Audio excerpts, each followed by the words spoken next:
Howdy y'all, you got the Bulldog on the channel.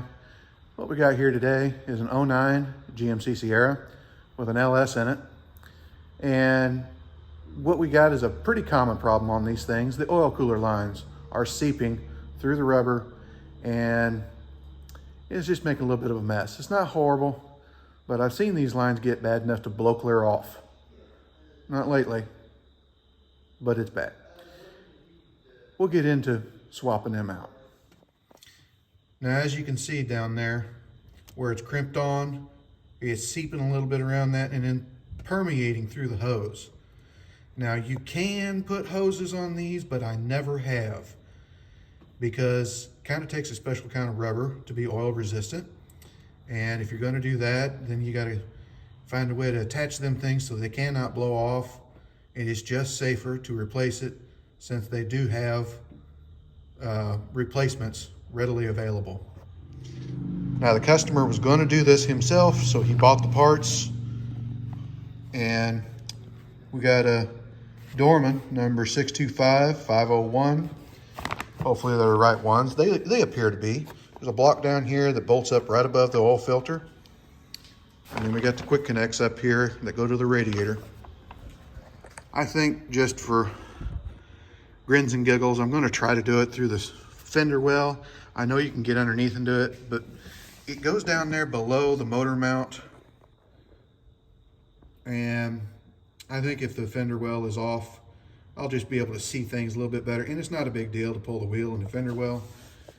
I'm going to go ahead and pop this one loose right here. That way, whenever I take it loose down there, it'll drain out and not make too big of a mess. Now, I got the 2 bolts out there, and I unplugged the knock sensor, which is that piece right behind where the lines are, just so that I don't have wires getting hung up. Now, up front here, the lines have a bolt underneath of them. I got that out, and then I unplugged the crank sensor here, and I undid the wiring harness and dropped it down, getting it out of the way. You don't want to be yanking around on stuff and yank a wire out the back and have another problem to fight with. So that gives me a lot of leeway with these lines, but I still don't know whether or not they'll come out without having to pick the motor up, because there's not a huge amount of room between the pumpkin and the oil pan. We'll see if we get them out. Might have to take the motor mount loose and jack the motor up a little bit. I remember having to do that on something, but I don't remember exactly what, because I do all kinds of things. So I'll revisit when I get these out, tell you what I had to do. Unfortunately, it looks like I'm gonna jack the motor up, which that's not huge. You know, up there are 3 bolts that point up towards that wheel well that I just took out. You can probably, yeah, you can see the head of one of the bolts up there, but they angle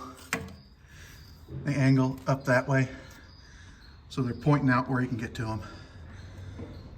But the room down here is enough to get the lines out, but they're bent in about 4 different ways, and every time you move it a little bit to clear one obstacle, it catches into another obstacle. So you got to get some more room to give you extra room to get it out between the oil pan and the pumpkin. Okay, got the 3 bolts out of the motor, jacked it up about as far as we can go, and I've got the old lines out. I'm putting the new lines in right now.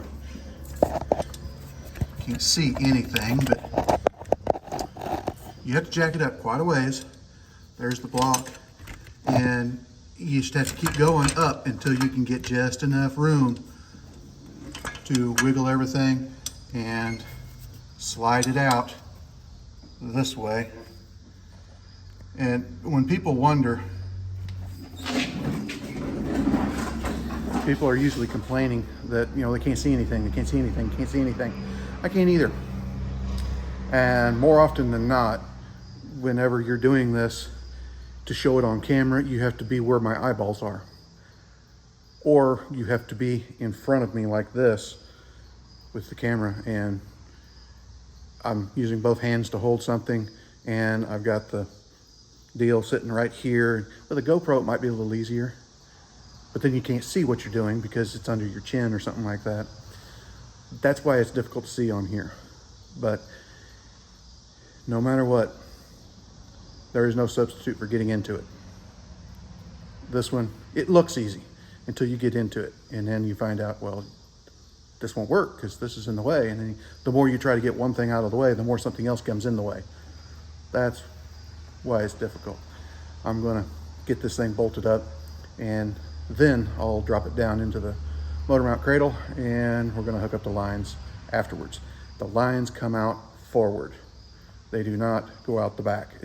You got a drive shaft back there to worry about. So in case you're wondering which way do you go out, maybe it's easier to go out the other way. Nope, it's harder. This way is hard. The other way is harder. There is no easy. Giving you a little side view with the mount loose and picked up, how that line goes. It goes from there, goes up, back down, back behind the mount.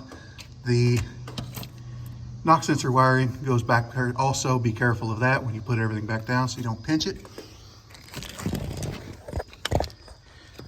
There's the bolt that bolts it to the side of the block, directly underneath where the wiring hooks on. The wiring kind of goes through the middle of that, on top of the one in front and on underneath the other harness. So that can be kind of fun. And then the crank sensor hooking up in the front that you can't see right now. But that's what causes the problems.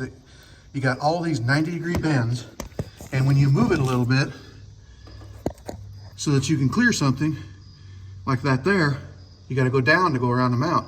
When you go down, you hit the differential down there. So that's why you have to have some extra room right there to get it through there. There is room to go through between the oil pan and the pumpkin, but there is not room to get all those bends through there. Okay, got a clip back in there, clip back in up there, and the latch put in place, so everything is sewed up. We'll put the fender well back on, put the wheel back on, put her on the ground, run it, check for leaks. Okay, truck's done, ready to go. I hadn't even looked at the time before I started into it. Calls for a good amount of time to do this job, 2.5 hours. So yeah, they expect you to have to jack the motor up, get it out that way. Very reasonable amount of time to get it done. Can you do it in the driveway? Yes, if you know what you're doing. You're gonna hate yourself halfway through it, but you can get it done. Like, comment, subscribe, hit your little bell notification, share it all around. We'll talk to you later.